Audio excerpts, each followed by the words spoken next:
Dạ rồi ạ, chắc là em bắt đầu luôn ạ. Đây là lần đầu tiên mà em có nói chuyện và giao lưu với mọi người trên cái on mic này. Thì chắc em xin chia sẻ một xíu thông tin cá nhân ạ. Em là Quách Minh Tiến ạ. Em hiện tại đang là một kiến trúc sư ở Đà Nẵng. À, em làm cái kiến trúc sư cũng được hơn 4 năm rồi và bắt đầu em nhận ra được bản thân mình có năng lực thiết kế về kiến trúc ấy. Thì mới cách đây tầm khoảng hơn 1 năm thôi. Thì trong cái quá trình làm việc và kiểu như trải nghiệm của em á, thì em có nhận ra được một số cái liên quan tới việc sáng tạo. Thì cái này nó liên quan tới cái hành trình cá nhân của em, và đối với em á thì nó đang ở một mức nào đó thôi, ở một ngưỡng nào đó thôi.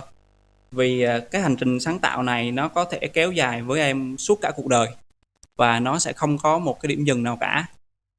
Chỉ là trong mỗi giai đoạn của em á, thì em sẽ hiểu một cái định nghĩa và cái cảm nhận của em về sáng tạo nó khác nhau.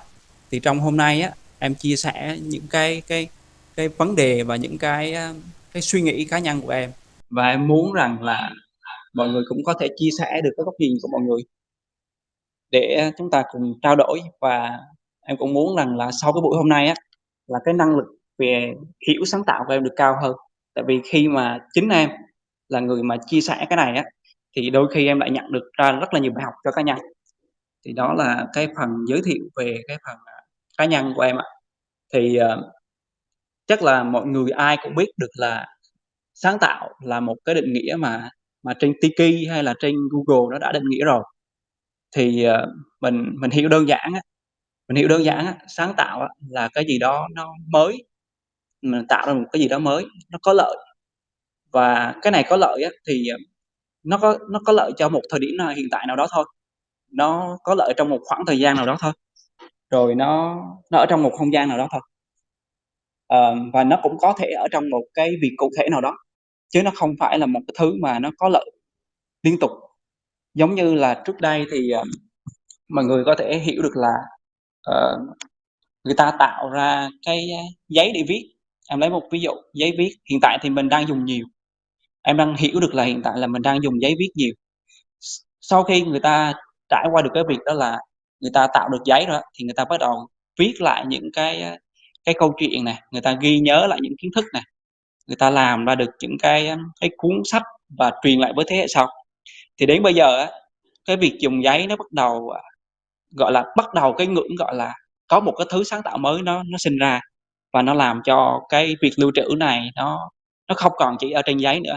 Ví dụ như là trên máy tính á, có nghĩa là những cái ứng dụng trên máy tính này, những cái bộ nhớ này, hay là bây giờ hiện tại là em hầu như không dùng giấy viết luôn, em đang dùng một cái tab, một cái máy tính bảng.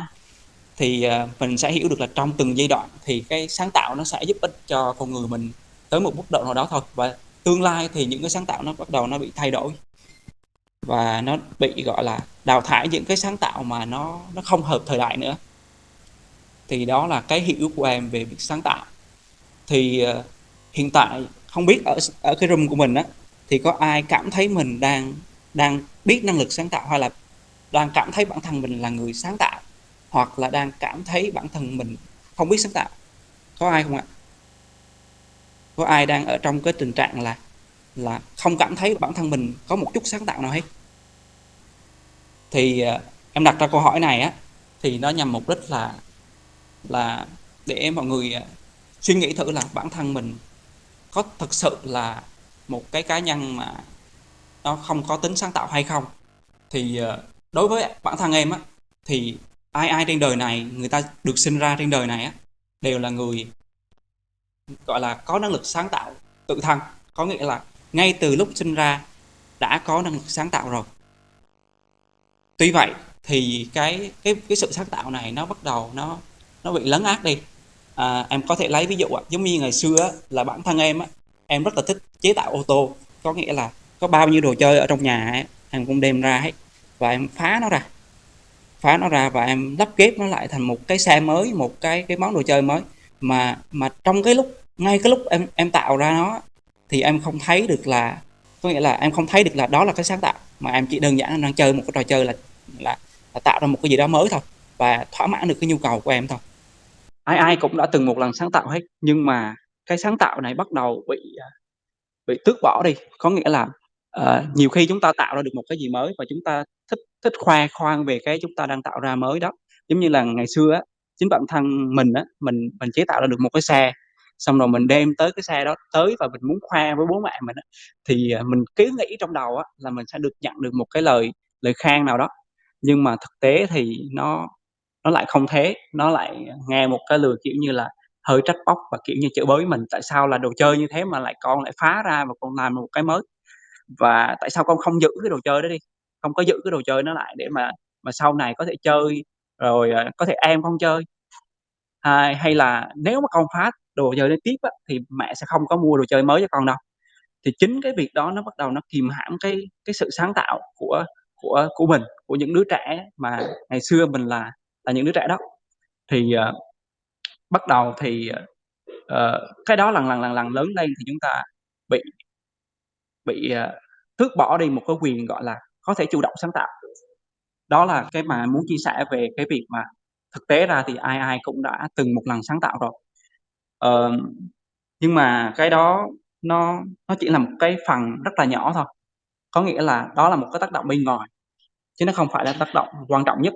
Tại vì cái tác động quan trọng nhất á, là cái tác động ở bên trong của mình, có nghĩa là mình đã bị lừa dối với bản thân mình là mình không có năng lực sáng tạo. Em có thể lấy một ví dụ, hồi nhỏ á, trước trước khi em lên cấp 2 á, thì em nghĩ là bản thân em có một năng lực sáng tạo rất là tốt. Em nghĩ là em có thể chế tạo ra cái này cái kia. Nhưng mà bắt đầu lên năm cấp 8 á, thì bắt đầu em có một cái trò chơi, thì, chơi một cái trò chơi theo kiểu như là chơi chơi trên trường á. Có nghĩa là ai ai cũng, sẽ tổ chức một cái đêm rằm Trung thu, và cái lớp nào á là cái lớp mà tạo ra được cái lồng đèn Trung thu mà nó đẹp nhất á, thì cái lớp đó sẽ giành chiến thắng. Thì, em cũng làm, nhóm nhóm em cũng làm, cái lớp em cũng làm rất là hăng say. Nhưng mà cho đến khi mà đi thi á, thì mình thấy được cái lồng đèn của cái đối phương, có nghĩa là đối thủ của mình á, có tạo ra được một cái lồng đèn mà nó rất là giống với một cái lồng đèn mà mình đã từng thấy và giống y chang cái năm trên, và nó không có một tính sáng tạo nào hết. Nhưng mà cái lồng đèn nó lại là cái lồng đèn mà chiến thắng, được giải nhất. Và ngay cái lúc đó thì em mới suy nghĩ, thế thực sự thì cái bản thân mình tạo ra một cái gì đó mới nó có thực sự là tạo ra được một cái giá trị nào không? Hay là mình chỉ cần sao chép thôi là đã tạo ra được một thứ gì đó nó có kết quả tốt rồi? Thì, đó là cái suy nghĩ của em lúc đó. Thì chính cái lúc đó đến khi em lên đại học lận thì nó vẫn luôn luôn đâu đó trong người em là em chỉ, làm theo thôi, có nghĩa là thấy cái gì tốt thì mình gom nhặt về mình làm. Không biết là ở trong này mọi người có biết được là 5 cái cấp độ sáng tạo hông ạ? Có nghĩa là mọi người có thể lên Google search thì nó sẽ có một cái bài báo và có một cuốn sách luôn. Có nghĩa là cái 5 cấp độ sáng tạo đó là nó sẽ chia theo như thế này, có nghĩa là em sẽ không nói chi tiết, em sẽ nói nó chia như thế này. Ờ, cái cấp độ đầu tiên á là cấp độ mà họ nói về việc sao chép, có nghĩa là khi mà chúng ta sao chép thì chúng ta cũng đã là một người sáng tạo rồi, có nghĩa là chỉ cần sao chép thôi. Còn cái cấp độ thứ hai á là mình sao chép có chỉnh sửa, có nghĩa là trong một cái công việc nào đó mà mình chỉ cần sao chép đúng ai đó và mình điều chỉnh một tí, nó khác biệt một tí thôi, thì là mình đã ở cấp thứ hai rồi. Còn tiếp tục là một cái cấp thứ ba nữa, đó là mình vừa sao chép nè, mình vừa điều chỉnh, mà mình vừa cải thiện nó. Có nghĩa là mình thấy cái nào tốt mình cũng copy hết, mình cũng sao chép hết, xong rồi là mình xào nấu như thế nào rồi mình thêm một chút cải thiện của mình vào, thì cái đó là cái cấp thứ ba. Tiếp theo là có một cái cấp sáng tạo nữa mà họ kêu là cấp thứ tư á, đó là cấp tạo ra xu thế, tạo ra xu hướng. Thì cái tạo ra xu hướng là như thế nào? Có nghĩa là mình tạo ra một cái gì đó mà ai cũng muốn làm theo cái đó. Nói chung là tạo tạo trend á, có nghĩa là giống như là hiện tại là như là có trend là bỏ phố về rừng này. Cái người đầu tiên mà người ta phát sinh ra được cái ý nghĩ là bỏ phố về rừng á, là cũng là một người sáng tạo đó. Người tạo ra được một cái trend mà ai ai cũng cũng muốn theo cái trend đó, thấy mình hợp với cái trend đó mà theo. Còn tiếp là một cái cấp độ lãnh đạo nữa, đó là cấp tạo ra hệ thống, thì cấp độ lãnh đạo này là hiện tại là được coi là cái cấp độ cao nhất. đó là cách mà cái người tạo ra một cái phát minh mà nó chưa từng có trên đời và nó tạo ra một cái hệ thống luôn, tạo ra một cái hệ thống luôn. Ví dụ như là Steve Jobs đã ra được cái iPhone á, có nghĩa là iPhone là cái điện thoại mà có màn hình cảm ứng đầu tiên á. Thì sau khi ông chế tạo ra được cái iPhone mà có màn hình cảm ứng đầu tiên á, thì toàn bộ những cái điện thoại mà bấm nút nó bị xóa bỏ hết. Nó giống như câu chuyện cái giấy của em hồi xưa hồi nãy em kể á, cái chuyện về câu chuyện, giấy viết á. Và sau khi mà tạo được cái iPhone rồi á, thì biết bao nhiêu là cuộc cách mạng về công nghệ, cuộc cách mạng về thông tin nó bắt đầu sinh ra. Thì đó là một cái cấp độ cao nhất mà hiện tại người ta xét đó là cấp độ tạo ra hệ thống. Thì, em nói về 5 cái cấp độ sáng tạo để làm gì? Có nghĩa là nếu mình hình dung chung á, là bản thân mình là một người, mà mong cầu bản thân là một người mà có năng lực sáng tạo á, và chúng ta đi từng bước lên á. Có nghĩa là mình, kiểu như là, thì lần đầu tiên mình làm sáng tạo thì mình chỉ cần sao chép thôi, rồi lần thứ hai mình lại đi lên lần nữa, rồi không biết là khi nào mình mới lên được cái tầng thứ tư hoặc là tầng thứ 5. Tầng thứ 5 thì xa quá, thì, có thể là đặt mình hỏi là mình khi nào mình tới tầng thứ tư thôi. Thì, cái việc này là một cái việc là khá là đắn đo, có nghĩa là đây là một cái lộ trình, nó giống như một cái lộ trình, tại vì người ta đã vẽ ra như thế. Thì, sau khi mà trải nghiệm qua được cái việc là em có copy nè, em có điều chỉnh nè, em có sao chép và điều chỉnh nè, và hiện tại em cũng đang cố gắng tạo ra một cái xu hướng. Nếu các bạn hiện tại những các bạn đang là sinh viên kiến trúc hoặc là những người đang làm kiến trúc, thì em đang cố gắng tạo ra một cái xu hướng. Và em nghĩ là không lâu nữa thì em tạo ra được xu hướng này, đó là thiết kế bằng một cái phần mềm Enscape trong cái lĩnh vực là kiến trúc này.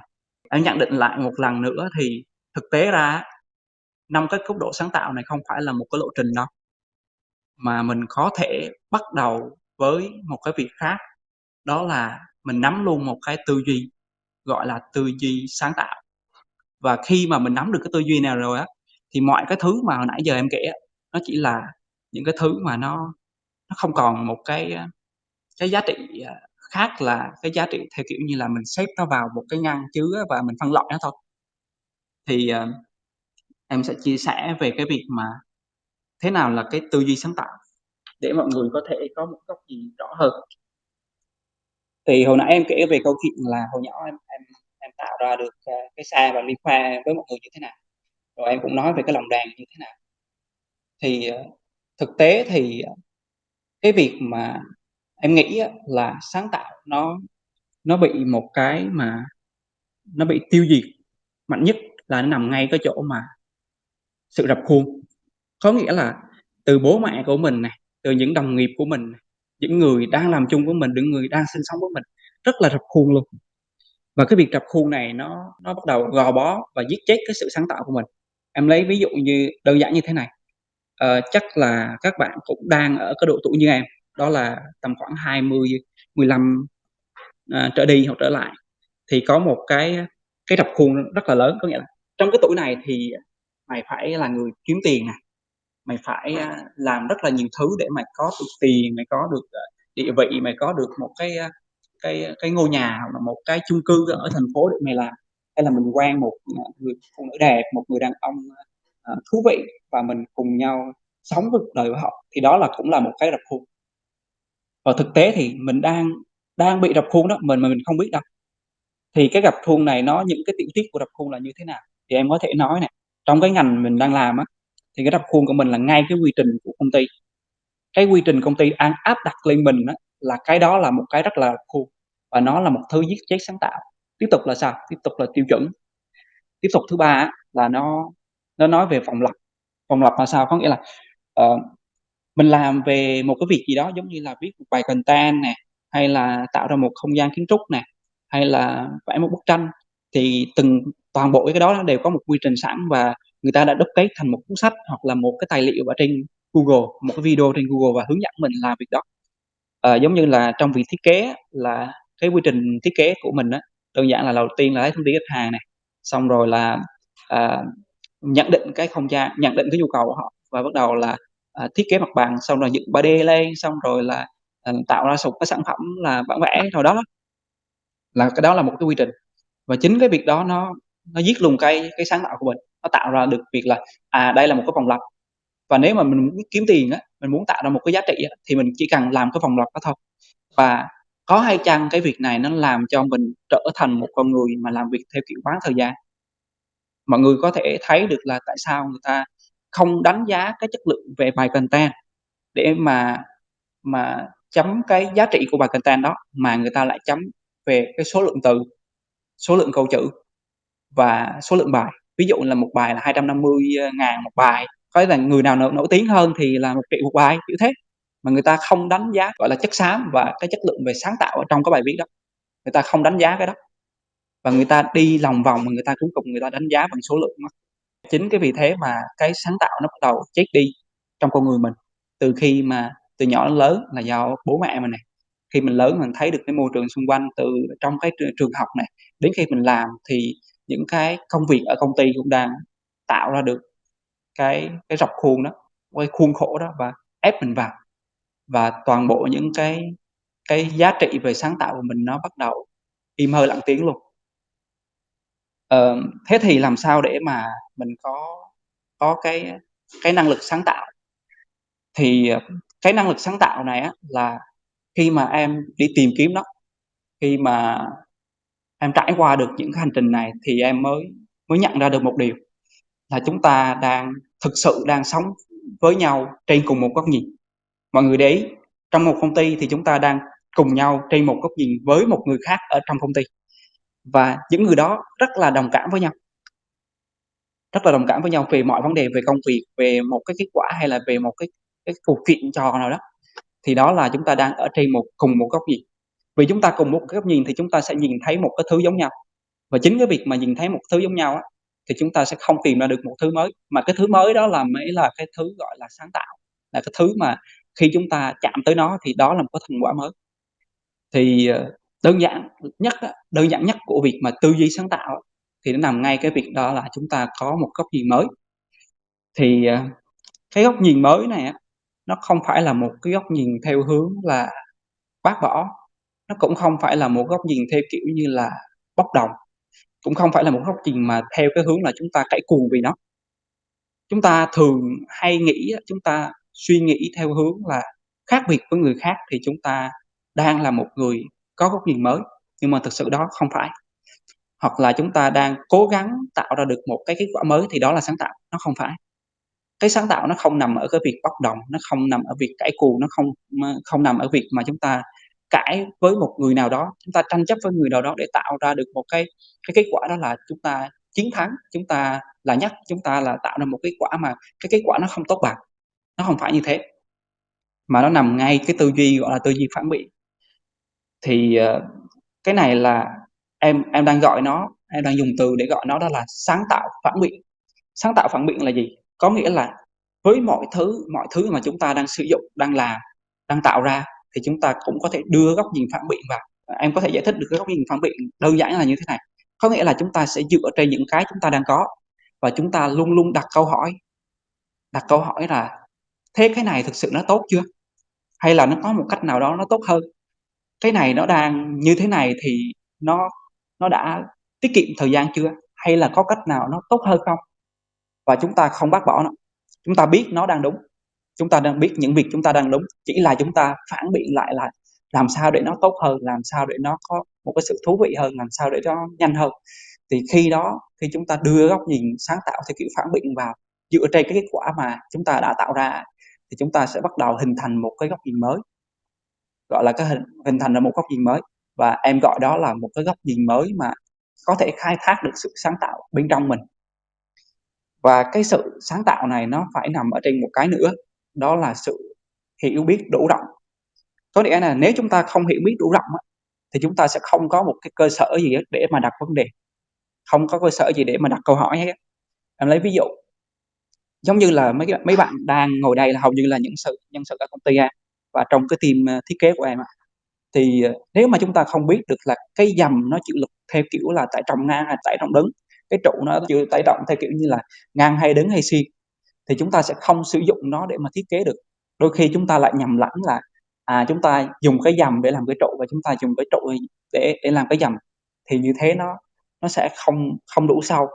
Và khi đó sự sáng tạo của mình dựa trên một cái giống như là một cái nền móng á. Nếu mà cái móng của mình mà mình xây không kỹ, mình xây không kiên cố á, thì dù gì đi chăng nữa thì cái thiết kế đó, cái sản phẩm mình tạo ra thì nó cũng sẽ bị lung lay. Và cái lung lay này nó sẽ dẫn theo một cái là hiện tại nó có thể đẹp, hiện tại nó có thể ok, nó phù hợp đó, nhưng mà hồi nãy em cũng có nói rồi đó, đó là nó chỉ ở trong khoảng thời gian nào đó thôi và nó sẽ bị sụp đổ. Đơn giản là sau khi làm xong cái thiết kế đó, mình gặp khách hàng xong khách hàng hỏi mấy câu cái là mình như một gáo nước lạnh tát cái thành quả sáng tạo của mình trở về không. Mà ngay lúc đó thì chúng ta bắt đầu có một cảm giác mới, cái cảm giác đó gọi là cái cảm giác mà mình không được công nhận sáng tạo và mình cố gắng sáng tạo. Có nghĩa là khách hàng hay bạn bè mình đồng nghiệp của mình ép mình là người sáng tạo mà, luôn luôn ép mình trở thành một người sáng tạo. Mình kêu là "Tại sao mày làm cái đó mà mày không tạo ra một cái mới gì hết, nhìn nó thô thiển, nhìn nó xấu quá đi." Thì chính cái lúc đó chúng ta sẽ đạt một cái trạng thái, gọi là, trạng thái sáng tạo nhưng mà xấu xa. Có nghĩa là chúng ta đang cố gắng tạo ra một cái thứ mà chúng ta thực tế thì nó không nằm ở trên cái sự lợi ích. Hồi nãy em có nói định nghĩa của sáng tạo đó, nó nằm ngay chữ lợi ích, mà mình đang đang tạo ra một cái mới dựa trên một cái, gọi là, muốn thể hiện bản thân mình, chứng minh một cái năng lực của bản thân mình, hay là thay đổi một cái thứ gì đó mà mình rất là đố kỵ. Giống như là mình thấy bạn mình đang tạo ra một cái công trình nó rất là đẹp, xong mình nhìn cái bài mình xấu quá thì mình cố gắng tạo ra một công trình mà nó phải đẹp hơn thằng kia, thì chính cái việc đó là sáng tạo theo kiểu như là xấu xa. Nó dựa trên sự đố kỵ và như thế là nó càng ngày làm cái tinh thần của mình trong cái việc làm sáng tạo nó không còn thoải mái nữa. Mà cái việc sáng tạo á, thì nó phải dựa trên cái việc góc nhìn mà nó đủ rộng, nó đủ khác biệt và nó đủ một cách rất là thoải mái, chứ nó không phải là một cái góc nhìn theo kiểu áp lực. Thì mọi người có thể thấy được là hầu như các nơi liên quan tới việc làm sáng tạo á, thì khá là thoải mái với nhân viên, giống như hiện tại em đang làm ở công ty. Em có thể mặc quần đùi tới, em có thể cởi trần để thiết kế, để ngồi làm việc, em có thể, dậy trễ một tí tới công ty, hoặc là em có thể làm vào lúc 6 giờ sáng, hoặc là em có thể làm vào lúc 10 giờ tối, em không có một giờ cố định nào hết. Thì chính cái việc đó nó tạo ra một cái trạng thái rất là thoải mái, rất là, kiểu như là, mình có thể, suy nghĩ, đắn đo về một cái thứ gì đó và mình có nhiều góc nhìn hơn. Khi mà chúng ta, nấu bếp, chúng ta tưởng tượng về cái công việc của mình thì chúng ta sẽ có góc nhìn khác. Khi chúng ta mà đi vệ sinh, chúng ta nhìn lại cái công việc của mình thì chúng ta sẽ có một góc nhìn khác.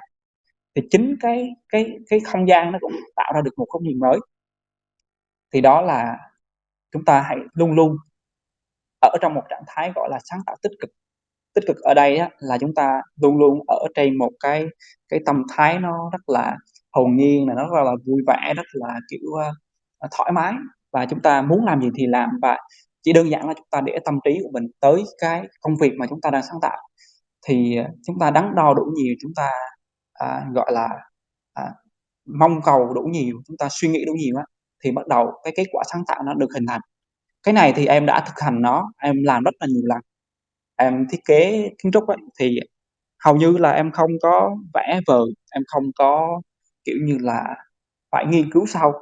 Đơn giản là em đọc xong cái đề xong cái là em đi chơi, em đi ngủ, em đi làm này làm kia.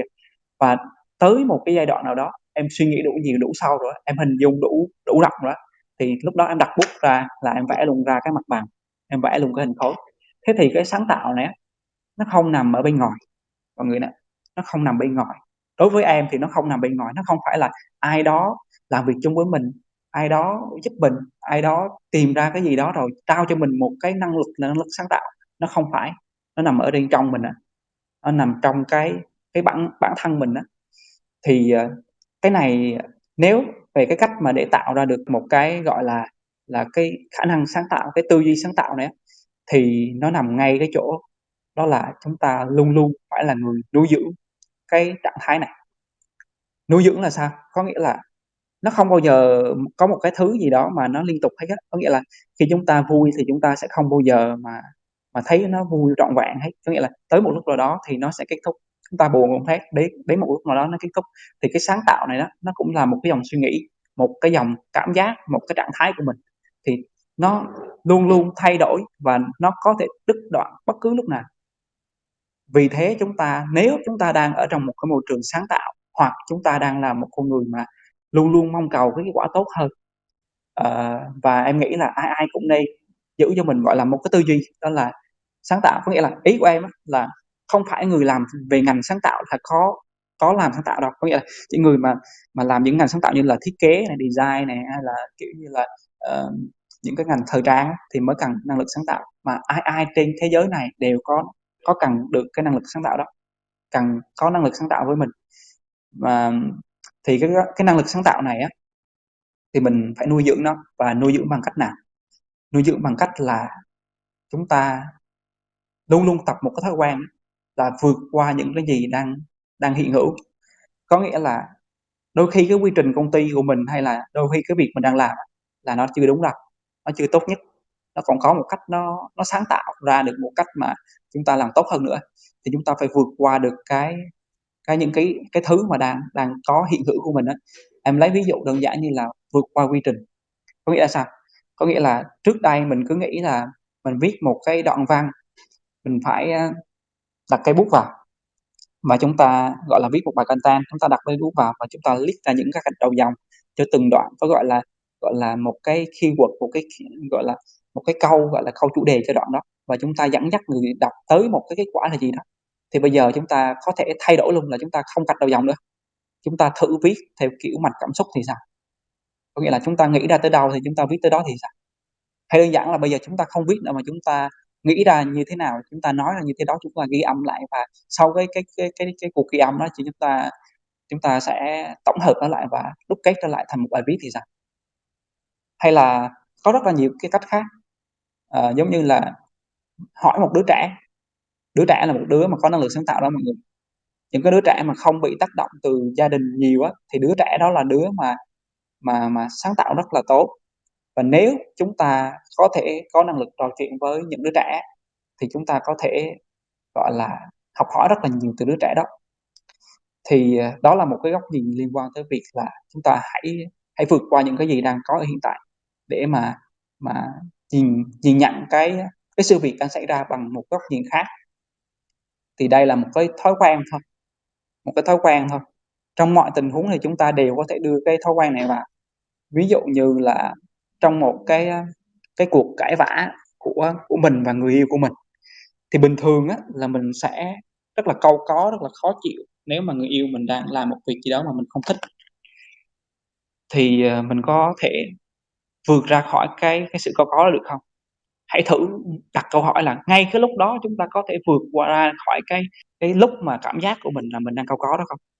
Và chính lúc mà chúng ta vượt qua được cái sự cau có đó, thì chúng ta sẽ đạt ngưỡng được là chúng ta đang nằm ở trong một vùng sáng tạo đó, mà, gọi là, một cái vùng mà chúng ta có thể tạo ra được một cái mới đó.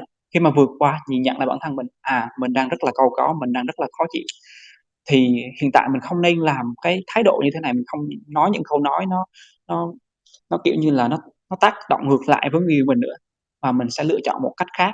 Và chính cái cách khác đó là cái cách mà chúng ta đã tạo ra ra nó, chúng ta đã sáng tạo ra nó. Thì đơn giản là một cái chuyện đó thôi là nó đã có tính sáng tạo trong đó rồi. Thì chính cái đó là cái mà chúng ta luôn luôn, gọi là, nuôi dưỡng nó hàng ngày, hàng giờ, mọi lúc mọi nơi. Đôi khi, cái sáng tạo này nó còn có thể ở trong mơ đó mọi người nè. Thực sự là em là một người mơ khá là nhiều. Ờ, em cảm nhận được bản thân em là người mà sinh ra để sáng tạo á mọi người. Ờ, khi mà ngủ mơ á, em có thể dẫn dắt giấc mơ được, tại vì trong ngay cái giấc mơ của em là em có thể nghĩ ra một cái mới, và tự nhiên cái giấc mơ của em bị cuốn theo cái suy nghĩ của em luôn. Thành ra là những giấc mơ của em rất là thật, nó thật tới mức mà nó cho em rất là nhiều bài học. Giống như cái bài học về sáng tạo ở đây á, thì đâu đó ở trong câu chuyện hồi nãy giờ em kể á, nó cũng có một phần nào đó nó nằm trong giấc mơ của em. Thì khi mà chúng ta, có thể là này là một góc nhìn cá nhân của em thôi, có nghĩa những người mà ít mơ mộng á, là những người đang bị mất dần cái khả năng sáng tạo. Những người mà mơ mộng nhiều á, thì những người đó có thể sẽ sáng tạo rất là tốt. Thì đó là góc nhìn của cá nhân em. Em cũng quen một vài bạn, kiểu như là, mơ nhiều, và vài bạn nó luôn luôn có những cái suy nghĩ nó khá là, gọi là, tưng tửng á, nhưng mà nếu mà chúng ta có thể áp dụng nó vào thực tế thì nó cũng là một cái thứ gì đó rất là sáng tạo. Hiện tại thì em nghĩ là cái nội dung cuối cùng của em nói về cái việc sáng tạo này nó đơn giản là việc nuôi dưỡng sáng tạo thôi. Còn, mọi người mà muốn làm thế nào để mình có năng lực sáng tạo á, thì hãy hãy hãy thử tập cái cách của em, đó là chúng ta nuôi dưỡng sáng tạo bởi những góc nhìn mới, bởi, cái việc là chúng ta vượt qua khuôn khổ nhưng mà chúng ta không không, gọi là, bác bỏ khuôn khổ và chúng ta không phải là gạch bỏ khuôn khổ đi và coi cái khuôn đổ khổ đó là một cái thứ xấu xa. Ờ, rồi chúng ta cũng quay lại cái quá khứ của mình để thông cảm cho những người mà đã, gọi là, tác động tới bản thân mình và lấy đi cái năng lực sáng tạo của mình. Vì, nếu mà chúng ta không vượt qua được cái giới hạn đó là tha thứ á, thì chúng ta cũng không có ở trong cái trạng thái, gọi là, trạng thái thoải mái để mà sáng tạo hết mức có thể được. Và đó đó là cái chia sẻ của em.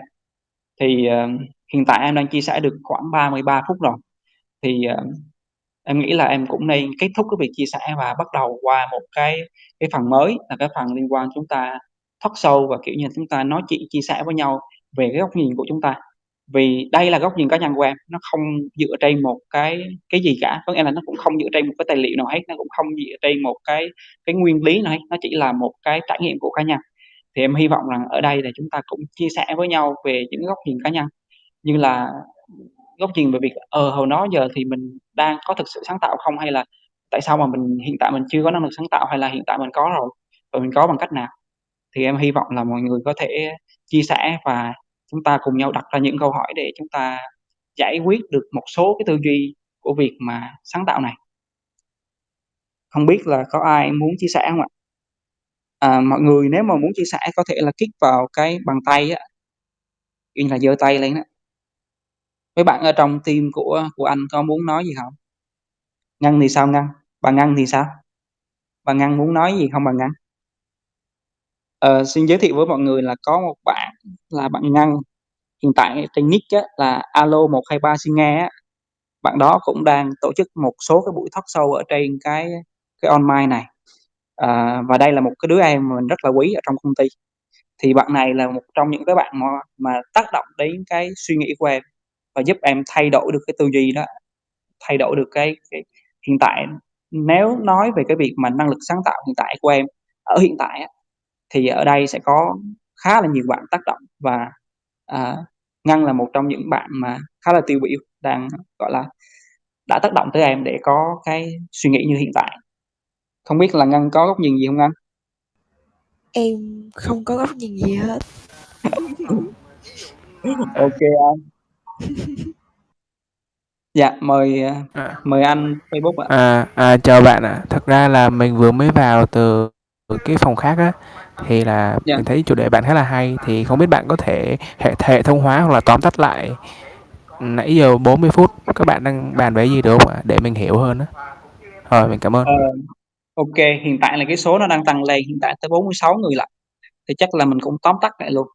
Có nghĩa trong cái buổi talk này của mình á, thì mình nói về những cái quan điểm cá nhân của mình về sáng tạo. Sáng tạo thì ai ai cũng có thể tìm Google và đọc được một cái định nghĩa đó là sáng tạo là một cái thứ mà mình tạo ra một cái mới và cái nó có ích, chỉ cần cái mới và có ích là nó là sáng tạo. Thế thì cái việc mà sáng tạo này nó thường thì nó bị tước đi từ khi nhỏ, từ lúc nhỏ mình nó bị tước đi. Có nghĩa là con người mình khi mà sinh ra đến lớn lên, đến bây giờ á, thì con người mình là một người mà một cái loài động vật mà sinh ra đã là người có tố chất sáng tạo rồi. Nếu mọi người có đọc cái cuốn Homo Sapien á, có nghĩa là lược sử loài người á, mọi người sẽ hiểu được lý do tại sao con người mình là một cái loại động vật sáng tạo và chính cái việc mà cái bộ não của chúng ta là một bộ não rất là tinh khôn, vì nó tinh khôn quá, thành ra nó mới tạo được những cái thế giới như hiện tại, như là điện thoại, máy tính hay toàn bộ những thứ chúng ta đang dùng á, là do bộ não chúng ta tạo ra, không có một cái thứ khác nó tạo ra hết. Thì chính bản thân mình là một con người, mà vì chúng ta là một con người mà, thì thành ra chúng ta đã sinh ra và chúng ta đã có năng lực đó rồi đó, gọi là năng lực sáng tạo á. Nhưng mà chúng ta thường thì chúng ta bị tước bỏ từ khi nhỏ. bằng những cái hành động đơn giản là khi mình tạo ra một cái gì mới, mình nghĩ là cái đó mới và mình đem đi khoe với ai đó thì người đó người ta thường bác bỏ. Mình lấy ví dụ như là hồi xưa là mình cũng thích chơi búp bê, mình cũng con trai nhưng mà thích chơi búp bê, cũng may áo quần các thứ, kiểu, xong cái rồi đùng một cái mình đem khoe, khoe với bố mẹ mình thì cũng không nói gì đâu, xong mình khoe tới, kiểu như là, một cái người nào đó, mình cũng không nhớ, hình như là dì mình á, dì mình mới, nói, kiểu: "Con trai mà sao chơi búp bê?" Kiểu như là, "Con trai mà tại sao lại chơi búp bê? Con trai đi may đồ các thứ, kiểu, BBD à?" Đó, chính ngay lúc đó nó cắt ngay cái luồng sáng tạo của mình. Tự nhiên mình đang, gọi là, tương lai mình có thể trở thành một, fashion, stylist các thứ, rồi mình có thể trở thành một người nào đó về lĩnh vực sáng tạo. Nếu mà hồi nhỏ chúng ta được giúp đỡ, chúng ta được kích kích hoạt, gọi là, được, gọi là, giúp bản thân mình tăng cái năng lực về sáng tạo lên, thì, hầu như thì mọi người xung quanh chúng ta sẽ tước bỏ nó đi.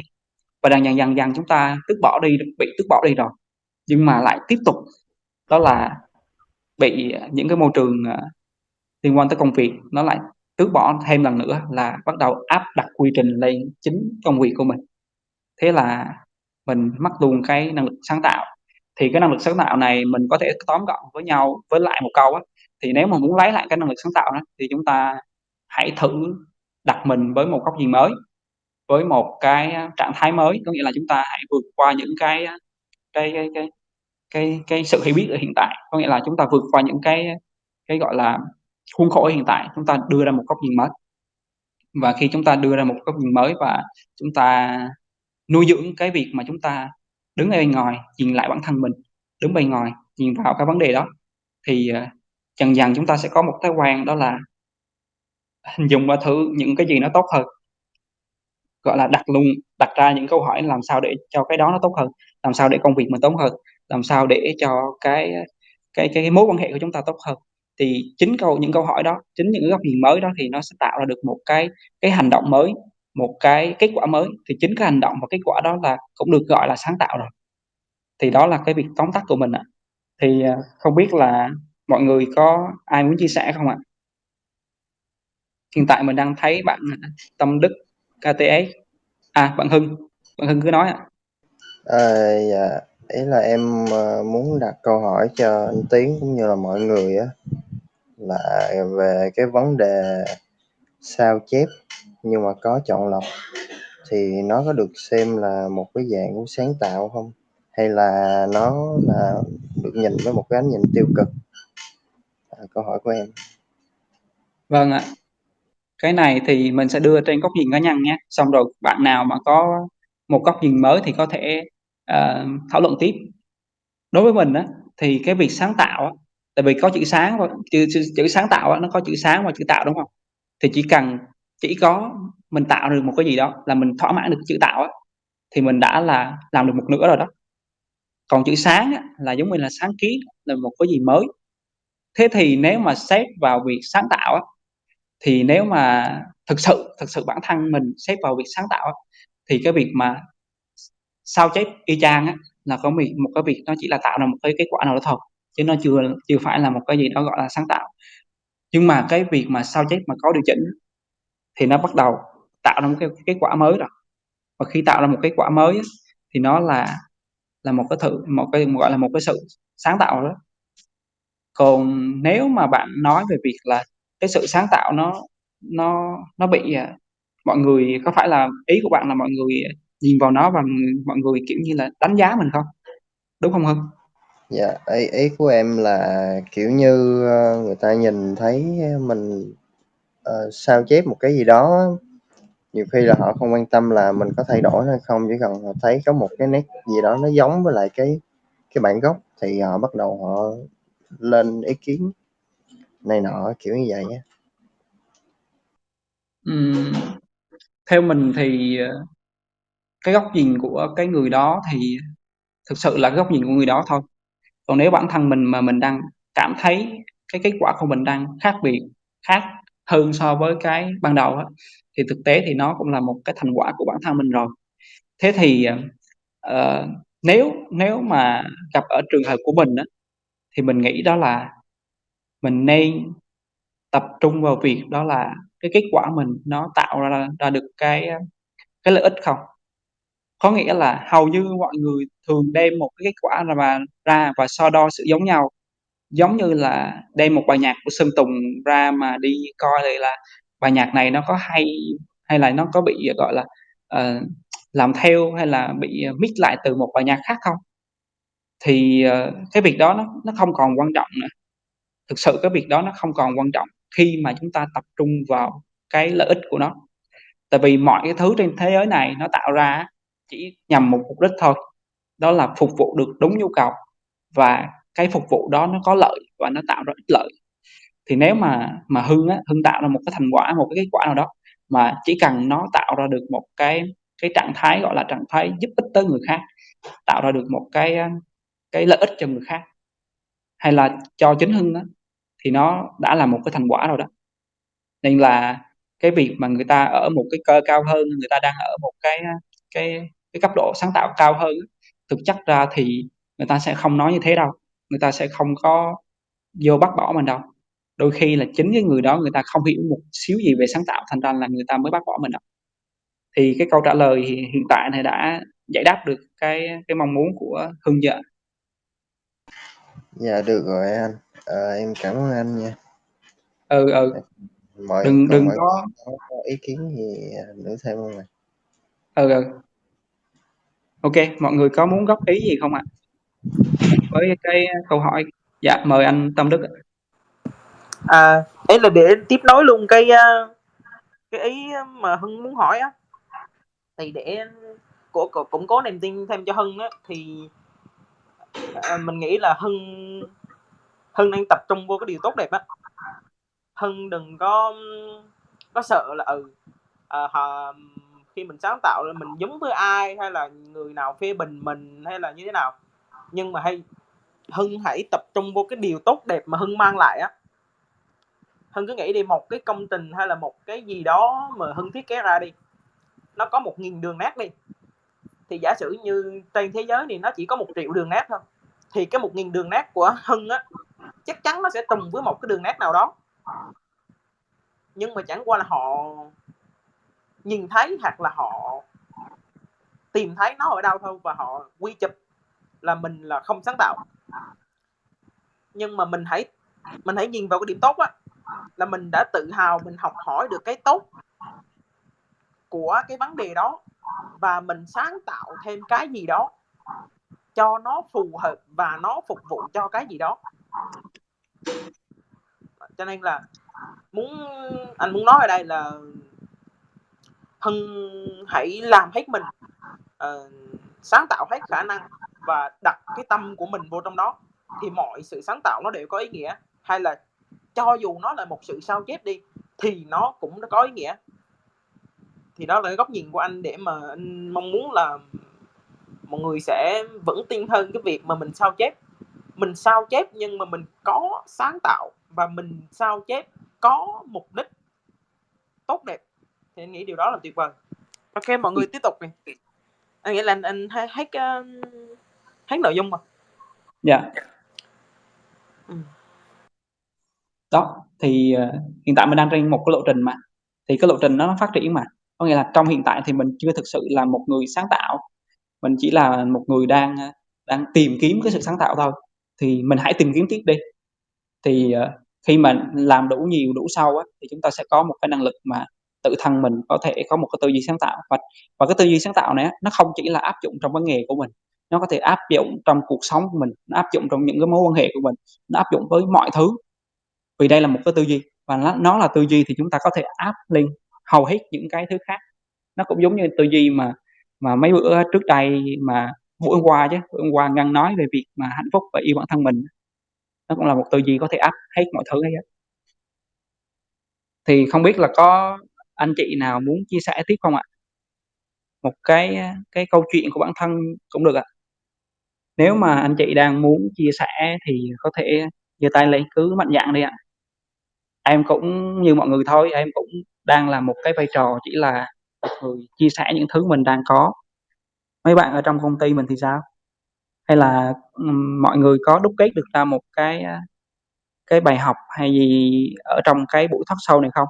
Thì đôi khi chính cái việc mọi người đúc kết ra bài học á, lại là một cái thứ mà nó là một cái, gọi là, tiền đề tiếp theo mà để Tiến có thể đi sâu hơn.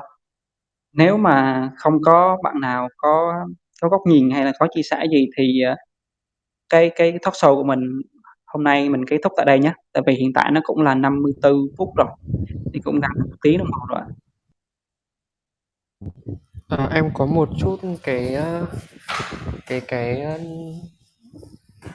để đưa ra để cho anh với cả mọi người có thể thảo luận thêm ấy ạ. Là em Vâng thấy ạ. là trong cái mảng sáng tạo ấy thì có nhiều ý kiến cho rằng là để có nghĩa là bồi bổ thêm cái sự sáng tạo ấy thì cái việc mà cái phát triển cái kỹ năng về ví dụ như là bên em thì không làm bên kiến trúc, em làm bên design về 2D bình thường thôi. Thì em thấy nhiều người có cái quan điểm là để tăng cái sự sáng tạo thêm ấy, thì cái mà việc mà bồi bổ cái việc kỹ thuật ấy, kỹ thuật về ví dụ như phần mềm thì nó cũng là một cái để cái nền tảng để có thể việc sáng tạo nó tốt hơn, thì không biết mọi người nghĩ sao ạ? Anh vẫn chưa hiểu câu hỏi lắm á, Jun ơi. À, ý của em là có nhiều người có cái ý nghĩ là ví dụ như là trong một cái ngày sáng tạo thì nó sẽ có cái phần ví dụ như phần phần sáng bên kiến trúc chẳng hạn thì nó sẽ có phần sáng tạo về ý tưởng và có cái phần kỹ thuật liên quan, ví dụ như làm AutoCAD hay là làm 3ds Max các thứ ấy ạ. Ví dụ như vậy thì có nhiều người có ý kiến là để bổ sung cho cái việc mà có thể sáng tạo tốt hơn thì cái việc mà học các kỹ năng về những cái phần mềm bổ trợ ấy thì nó sẽ giúp cho cái việc sáng tạo nó sẽ tốt hơn đấy ạ. Không biết ý của anh và mọi người thế nào ạ? Cái này thì mình hiểu rồi, mình đã hiểu rồi, có nghĩa là ý của bạn đang nói về cái công cụ, đúng không? Dạ vâng, Cái đúng ạ. cái phần mềm, cái công cụ mà mình dùng, đúng không? Vâng. Thì mình hãy hiểu rạch ròi nè, mình phải hiểu rạch ròi cái này, đó là, cái sáng tạo á, là nó là cái thứ mà chúng ta tạo ra trong bộ não của chúng ta. Còn cái việc mà chúng ta tạo ra nó ra hiện thực bên ngoài á, thì nó là một cái cách, gọi là, chúng ta dùng một cái công cụ để tạo ra nó. Thế thì từ sáng tạo nó cũng có thể hiểu được á, sáng có nghĩa là ở trong não, sáng là sáng kiến là nằm trong não, tạo á là cái thứ gì đó mà mình có thể dùng tay, dùng chân hay là dùng một cái máy móc gì đó chúng ta tạo nó ra hình thù ở bên ngoài. Thành ra là cái việc mà sáng tạo nó luôn luôn đi đôi với nhau. Ờ, Nên mình cũng hiểu được đó là cái việc mà sáng kiến trong não mình và mình dùng công cụ á, là hai cái đó nó phải hợp rơ với nhau. Nếu mà em biết bên thiết kế design, đúng không? Nếu mà em làm, kiểu như là, một cái tạp chí đi, mà em dùng bằng Photoshop là em làm, gọi là, thấy mẹ luôn. Em dùng để làm tạp chí thì em có thể sử dụng InDesign là một cái công cụ nó phù hợp. Thế thì đơn giản á, chúng ta có cái ý tưởng nào, chúng ta có cái sáng kiến nào thì chúng ta phải chọn được một cái công cụ phù hợp. Và cái việc mà trau dồi cái công cụ này á, là có một việc rất là quan trọng. Nếu mà chúng ta không trau dồi á, thì chúng ta sẽ không có thể sử dụng công cụ linh hoạt, mà không có dùng linh hoạt á, thì chúng ta sẽ không bao giờ tạo ra được một cái sản phẩm mà đúng như cái sáng kiến của mình đâu.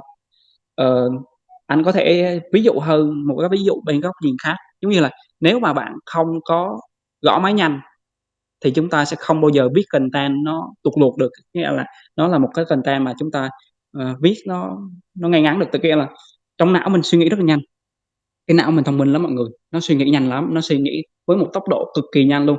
Giống như là cái chủ đề ngày hôm nay mình viết ra, mình làm content cho nó thì mình chưa tới 5 phút là nó đã xong rồi, trong não mình nó chạy xong rồi. Thì việc cuối cùng đó là mình phải gõ nó ra thiệt nhanh.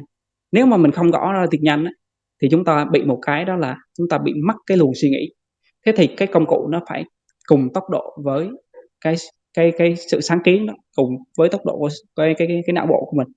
Thì anh xin góp ý với Jun á, là nếu mà em đang làm thiết kế á, thì nên cố gắng làm sao đó để cái tâm hồn của mình nó được, gọi là, thoải mái, và khi đó những cái sáng kiến trong não em nó hình thành, gọi là, nhiều hơn và nó quyết liệt hơn.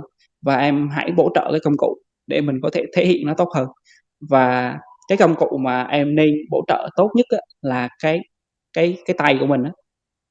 Cái tay của mình có nghĩa là công cụ vẽ tay đơn giản, vẽ hoặc viết.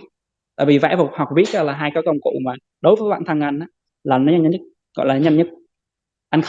Anh thiết kế hay gì đó thì anh cũng đơn giản, anh vẽ cái bút ra, anh chỉ cần vẽ vài hình chữ nhật thôi là anh đã phân được cái luồng lưu thông rồi. Thì chính cái việc mà tốc độ nhanh như thế á, thì nó mới mới giải quyết được là cái sáng kiến của mình đưa ra nó nhanh và hiệu quả. Thì đó là góc nhìn của anh. Dạ vâng, em Anh cảm hết ơn anh ạ. Dạ vâng, em cảm ơn anh ạ.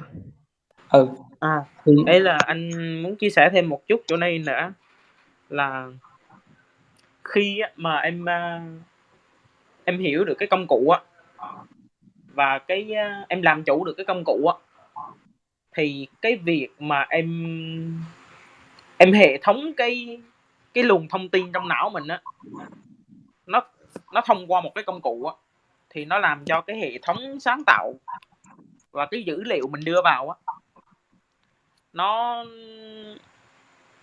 nó có một cái sự liên kết, nó có một sự liên kết và nó gọi là trôi chảy, nó mút hơn á. Nghĩa là em là một người sáng tạo nhưng mà em biết công cụ nó hoạt động như thế nào và nó làm như thế nào. Có nghĩa em không cần giỏi về phần mềm đó thực sự giỏi nghe, nhưng mà em phải hiểu nó thì em mới sáng tạo được. Em sẽ hình dung được cái chỗ này nó sẽ như thế nào, nó sẽ liên kết với cái gì, và vì rằng mình lại đặt nó như thế, vì rằng mình làm nó như thế, vì rằng mình thiết kế nó như thế, cái bố cục nó như thế thì nó sẽ như vấn đề nó sẽ như thế nào. Thì cái việc mà em có công cụ nó sẽ hỗ trợ cái luồng thông tin của em nó liên kết với nhau tốt hơn là em không hiểu gì hết về công cụ và bắt đầu em cứ đâm đầu vào sáng tạo á, và em không biết hệ thống nó như thế nào á. Thì bây giờ cái phần mềm á là cái mà giúp em hệ thống những cái thông tin đó lại bằng trí tưởng tượng, là hình dung. Có nghĩa là mình hình dung cái thông tin đó nó sẽ chạy như thế nào qua công cụ đó, và nó sẽ liên kết lại với nhau, là nó làm cho cái năng lực sáng tạo của mình nó càng cao hơn nữa. dạ Dạ vâng, em Xuân hiểu có ạ. hiểu ý Vâng, đó. em hiểu, em cảm ơn anh ạ. ừ Vâng, bởi vì em nhiều khi em làm ví dụ em nghĩ ra được một cái hình ảnh chẳng hạn, thì em thấy là nhiều khi mình sử dụng công cụ nó có thể nó có những cái skill, nó có thể nó làm cho cái ý nghĩ của em lúc đấy mà nó còn cái tác phẩm đấy nó còn phát triển hơn cả lúc mà em nghĩ ra được cái đấy. Đúng rồi Có anh. nghĩa là cái công cụ nó bổ trợ cho cái việc sáng tạo rất là nhiều ấy ạ. Đúng rồi, Dạ vâng. thành ra là đối với người thiết kế á, là cái skill và công cụ là một cái thứ cực kỳ quan trọng. Dạ. Và anh quay lại với cái cuối cùng, đó là nếu mà skill kiểu như là quan trọng nhất nó vẫn là mình có thể gọi là diễn họa ra được cái ý tưởng của mình bằng cách là vẽ viết hay là ghi âm nó lại bằng mọi cách, chứ không nhất thiết chúng ta phải dùng một công cụ chuẩn chuẩn mực.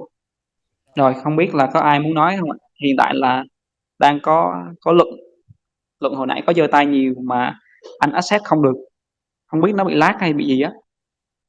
Các bạn khác có muốn chia sẻ gì không ạ? Hay là muốn đặt câu hỏi gì không ạ? Luận ơi, em có thể nhắn tin vào nhóm nội bộ của mình á. Hiện tại là bạn Luận muốn trao đổi á, mà bạn không có thể mở mic được, không biết lý do tại sao. Nếu là câu hỏi á, thì em nhắn tin lên nhóm nội bộ, còn nếu mà nó không phải là câu hỏi á, thì anh cũng chịu luôn. Hình như bật lên được rồi. Rồi anh nghe rồi Luận ơi. Hiện tại là em đang có hai cái quan điểm nó khá là căng trong cái lúc mà mọi người đang nói chuyện đó. Thì cái quan điểm đầu tiên đó, em là muốn, thực sự là em rất là xúc động khi mà anh Hưng nói về cái vấn đề mà anh nói lúc nãy á. Thì em rất là xúc động và em cũng có một số cái góc nhìn đó để em góp ý cho anh. Không biết anh Hưng còn ở đây không ạ? Em còn ở đây, em đang nghe mọi người nói này. Dạ. Dạ vâng ạ. Lúc nãy em có nghe em nói là cái việc mà chúng ta sáng tạo và chúng ta sao chép và chúng ta làm mới cái đó, một cái vấn đề gì đó, đúng không anh? Và anh gặp phải cái việc mà nhiều người đánh giá anh và cái mặt tiêu cực khá là nhiều ạ. Thì em có cũng cũng không hẳn là đánh đánh giá cho em, mà kiểu như là có thể là nó là cái vấn đề chung của một một số lượng lớn người á. Tại vì xung quanh em cũng có nhiều người ta tâm sự rồi cũng gặp cái chuyện đó. Cái việc mà sao chép á, sao chép làm mới với lại cả là giống như là họ thêm những cái quan điểm của họ rồi áp dụng những cái quy luật, quy tắc này nọ vô á. Nói chung là họ cũng xào nấu lại, với lại nó cũng phục vụ một mục đích, có những cái thứ mà nó tốt hơn luôn, như là anh Tiến với lại anh Tâm Đức lúc nãy nói. Nhưng mà có nhiều người ta vẫn đưa ra cái luận điểm là sao chép á thì nó cứ sẽ là sao chép thôi, chứ họ không có công nhận những cái thứ mà mình làm sau đó, chỉ như vậy.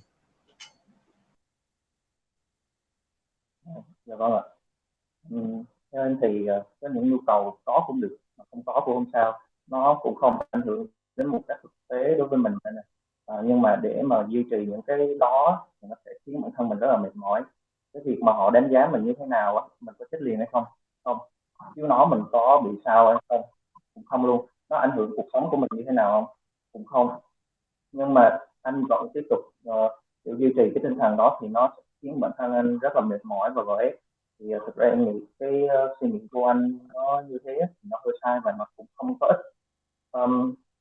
Cái việc mà mọi người không đồng quan điểm với anh á, ra thì ví dụ như bây giờ mình nhắm mắt lại mình về 50 năm trước, cũng có vài cái quan điểm mà mình cũng đâu có giống với bố mẹ mình đâu, và bố mẹ cũng luôn áp đặt những cái quan điểm đó đối với mình, và mình cũng cảm thấy bây giờ nó cũng không còn có hợp lý nữa. Thì em nghĩ như thế thì cũng không tốt. Cái việc mà họ đánh giá mình như thế nào á, thì em nghĩ là thời gian nó sẽ trả lời cho cái năng lực đó, cho cái kết quả của mình. Vì chúng ta sao chép và chúng ta làm mới á, thì em có biết được nhạc họa sĩ Leonardo da Vinci á, thì ông đã từng đạo mình xin lỗi là mình dùng từ đạo, làm ông ấy đã sao chép một bức tranh của bạn ông ấy, và ông ấy làm hơn nữa. Mặc dù tất cả các hình vẽ hoa văn của bạn ông ấy sao chép lại y chang toàn bộ, nhưng mà tại sao cái bức tranh của ông á thì nó rất là nổi tiếng và được nhiều người biết đến, thì đó là nó sẽ nằm trong cái giá trị mà ông đó mang đến, và cái cách ông cách mà ông truyền tải cái giá trị và cái suy nghĩ của ông á lên cái bức tranh đó nó như thế nào, thì cái đó mới là cái quan trọng. Còn những người khác đánh giá thì thực ra thì nó cũng không ảnh hưởng gì nhiều tới mình, nên là đó là cái em cảm thấy em hơi xúc động khi anh nói cái phần đó, thì nó cũng khá giống với em á, và em cũng may mắn là em đã cũng vượt qua những cái giai đoạn nó như thế rồi. Phần đó em Cảm không ơn phải anh. quan điểm của Dạ. Mình muốn nói một tí về vấn đề này, tại vì hiện tại bản thân mình gọi là đã trải qua giai đoạn đó, thì nếu mà Luận đã trải qua cái giai đoạn đó rồi á, thì Luận sẽ biết mình cần làm gì. Còn Hưng á thì Tiến muốn gọi là góp ý một tí. Cái này là đưa ra một góc nhìn cá nhân, thì nếu mà Hưng thấy phù hợp thì Hưng có thể suy nghĩ xem thử nó được không. Có nghĩa là hồi đó giờ mình cứ nghĩ là mình phải là người đùng một cái mình tạo được một cái thành quả. Thường kiểu như là hồi đó Tiến cũng thế, kiểu như là lúc mà sinh viên kiến trúc ấy, vừa mới học năm 1 là cứ nghĩ trong đầu mình là mình phải tạo ra một cái gì đó nó phải cao siêu này nọ các thứ. Nhưng mà thực tế thì cái việc mà muốn tạo ra một cái cao siêu á, trước tiên là chúng ta sẽ tạo được những cái nhỏ ra, và những cái nhỏ nó như Luận nói hồi nãy á, đó là những cái thứ, hoặc là anh Đức hồi nãy anh cũng có nói, đó là những cái thứ mà nó đã có sẵn rồi, người ta đã tạo ra đó rồi. Và nếu mà mình không tạo ra những cái nhỏ đó thì mình không thể tạo ra được cái lớn hơn. Ví dụ như cái phòng vệ sinh, thiết kế kiến trúc á, là cái phòng vệ sinh. Thế thì cái phòng vệ sinh bên bố công năng thì cái phòng vệ sinh nào nó cũng giống y 1.000 cái phòng vệ sinh khác, nó cũng giống với triệu cái vệ sinh khác. Nó nghĩa là hầu như vệ sinh nó đều giống nhau. Và nếu mà mình đặt cái tâm thế mình là người sáng tạo ngay từ đầu á, thì mình vẽ ra một cái thứ mà không phải là một cái thứ mà nó tối ưu cho cái tiện ích, gọi là nó không có đem lại lợi ích. Tại vì cái lợi ích nó là gọi là được chuẩn hóa rồi. Thế thì mình khi mà mình muốn sáng tạo ra một cái mới á, thì đầu tiên mình phải tạo được một cái thứ mà được coi là được chuẩn hóa cái đã. Sau khi mình tạo được cái chuẩn hóa như thế thì mình bắt đầu nâng cấp cái level mình hơn. Mình tạo ra được một cái gì đó nó mới mẻ hơn. Ví dụ như là cái toilet của mình bây giờ mình bỏ tivi trong đó luôn, mình vô đó mình đi vệ sinh nhưng mà mình xem tivi luôn.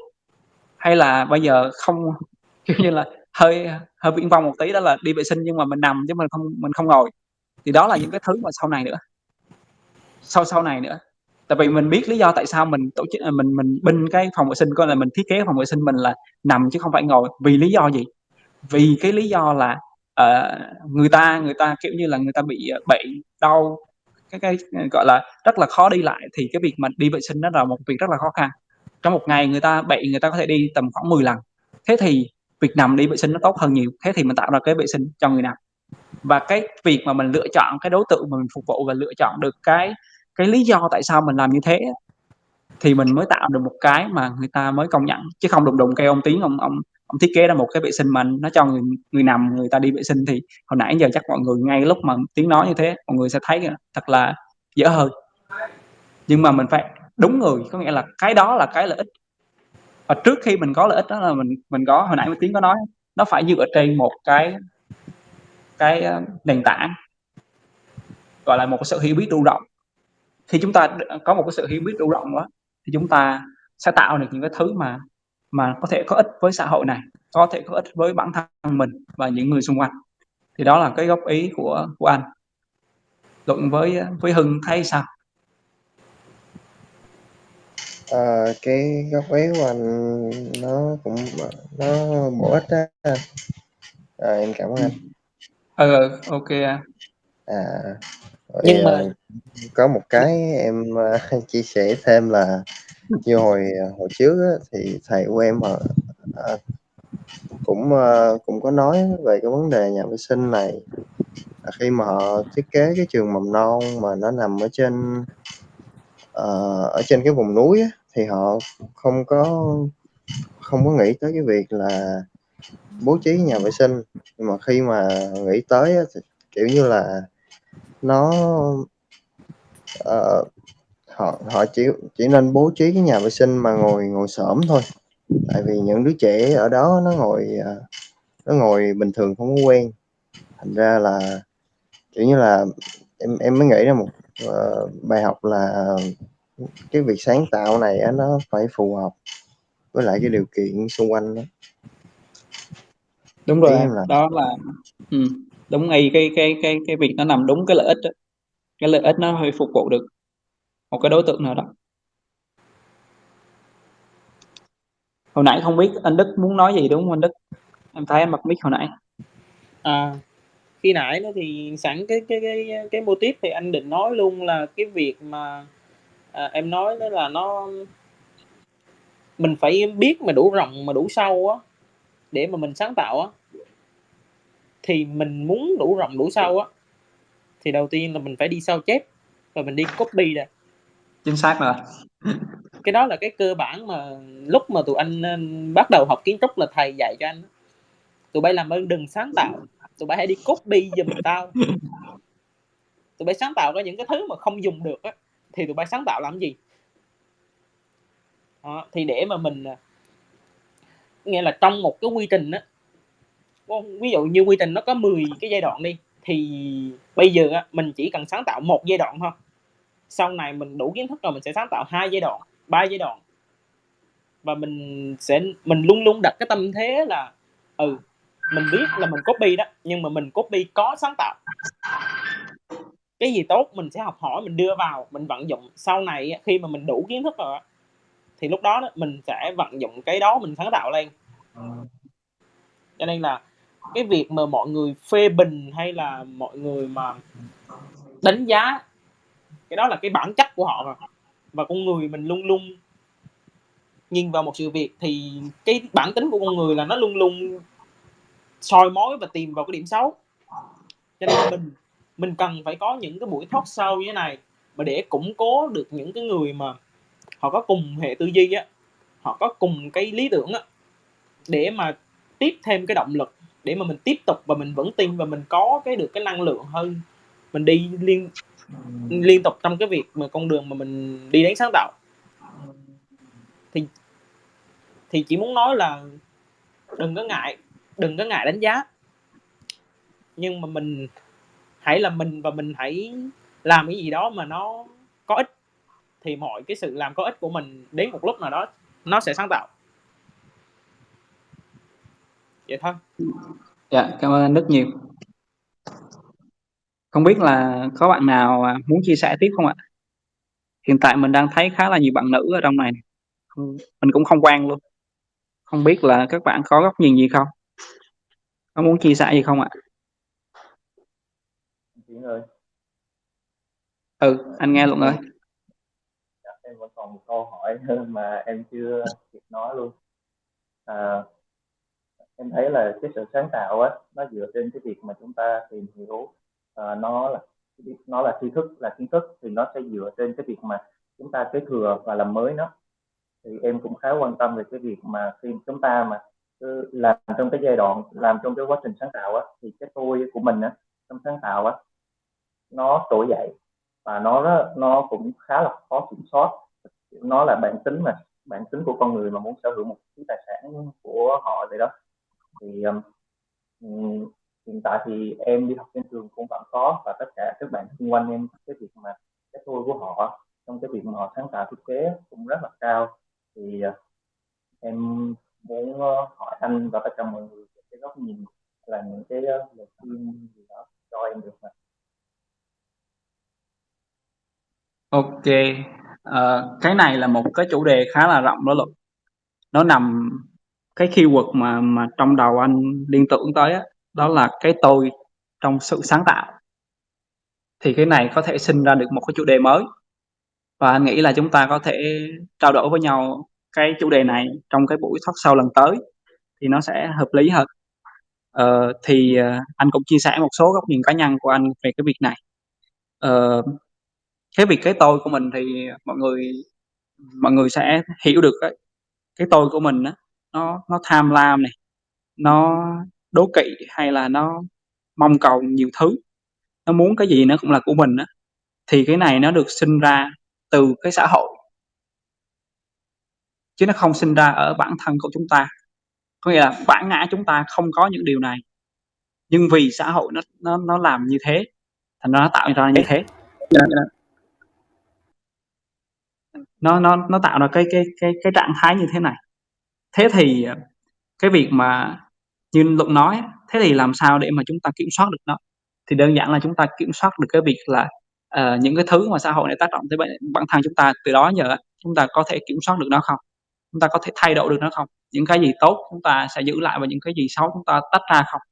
Vì nếu chúng ta không làm như thế là chúng ta luôn luôn ở trong một trạng thái gọi là muốn chứng tỏ mình là một này, muốn tạo ra một thứ gì đó thuộc về mình. Thì khi đó chúng ta có làm sáng tạo hay là làm một cái công việc bình thường nào khác thì chúng ta cũng đang kiểu như là tạo ra một cái sản phẩm, nhưng mà nó không thuộc về khách hàng, không thuộc về cái mong cầu của khách hàng.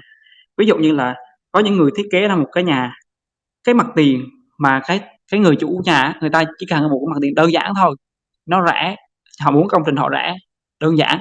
Nhưng mà chính cái người thiết kế người ta muốn bay bổng, người ta muốn cái mặt tiền nó phải đẹp, nó phải lung linh, xong người ta phát thảo ra một cái mặt tiền rất là đẹp. Xong cái rồi là khách hàng thì thấy thì mình theo thiết kế rồi thì thiết kế nó nói gì mình nghe nấy, mình đâu có biết gì đâu, mình thấy thiết kế nhìn cũng ổn thì cứ làm thôi. Nhưng mà làm ra xong á thì tiền không đủ để mà làm, hoặc là có đủ tiền á thì mình phải bù thêm tiền, hoặc là đơn giản là cái mặt tiền nó đâu có phải thuộc về họ đâu, đâu có thuộc về cái khách hàng của mình đâu, nó thuộc về cái sự thích của mình mà. Thì cái tôi này là một cái chủ đề khá là rộng. Cái mong cầu cá nhân này cũng là một cái rất là rộng, và nếu mà chúng ta có thể tách ra được ấy, thì chúng ta nên tách nó ra một cái chủ đề gọi là nói về cái tôi trong việc sáng tạo. Thì chắc là mình sẽ set một cái lịch cũng cái giờ tầm này vào những ngày sắp tới, có thể là trong tuần này hoặc là đầu tuần sau, để mình cùng trao đổi với mọi người về cái chủ đề này được không ạ? Không biết anh trả lời như thế thì Luận thấy sao? em đồng ý ạ. Ok. Không biết là mọi người có góc nhìn nào khác không ạ? Hiện Hiện tại là tại là có có một một bạn bạn mới. mới. Hello anh, mọi người nghe rõ không ạ? Nghe rõ Nghe ạ. rõ ạ. Dạ vâng, em có nghe của anh từ nãy đến giờ sau đấy chăm hai con mèo đấy là phải áo ra. Dạ. Em hỏi một chút là theo anh thì kiểu như là về cái tính sáng tạo trong theo như anh nói thì tính sáng tạo ở trong bất kỳ một ngành nghề nào và có đúng không ạ? Đúng rồi ạ. Đúng. Dạ vâng. Thế thì ví dụ như những cái ngành mà nó mang tính đặc thù hơn như kiểu là kiến trúc sư hay là viết hay là thiết kế thì em nghĩ là cái trải nghiệm thì cái trải nghiệm giống như kiểu là viết văn đi thì chúng ta cần phải có những cái trải nghiệm ví dụ như là vượt ra khỏi vùng an toàn rồi là đi thăm thú nhiều nơi gì đấy hoặc là mình đến những cái nơi mà mình chưa từng đến. Ờ, dạng dạng vậy. Ờ, thì theo anh thấy sao? À, Có phải Văn ơi, có phải là câu hỏi của bạn á là về việc là chúng ta đi trải nghiệm, mở rộng cái vùng an toàn của mình để mà chúng ta có có thêm thêm dữ liệu để mà chúng ta Dạ vâng, cũng giống như kiểu là bây giờ anh làm kiến trúc sư thì không thể nào mà anh chỉ nhìn vào một cái căn nhà cấp 4 ở dưới quê vùng Bắc Bộ được mà anh cần phải xem xét ở những cái vùng ở Nam Bộ rồi nhà hiện đại rồi là nhà bên Pháp, nhà bên Mỹ như nào thì bây giờ em mở rộng ra ví dụ như ngành viết hay là ngành thiết kế hoặc là bất kỳ một cái ngành như kiểu là ca sĩ hay nhạc sĩ thì em thấy đấy là một cái điều khá là hay ho. đúng rồi bạn. Có nghĩa là cái việc liên quan tới việc trải nghiệm ấy là một việc rất là quan trọng. Hồi nãy mình có nói là chúng ta cần có sự hiểu biết đủ đủ rộng. Có nghĩa là cái việc mà trải nghiệm hay là mở rộng vùng an toàn nó nằm ở cái việc mà mình hiểu biết đủ rộng.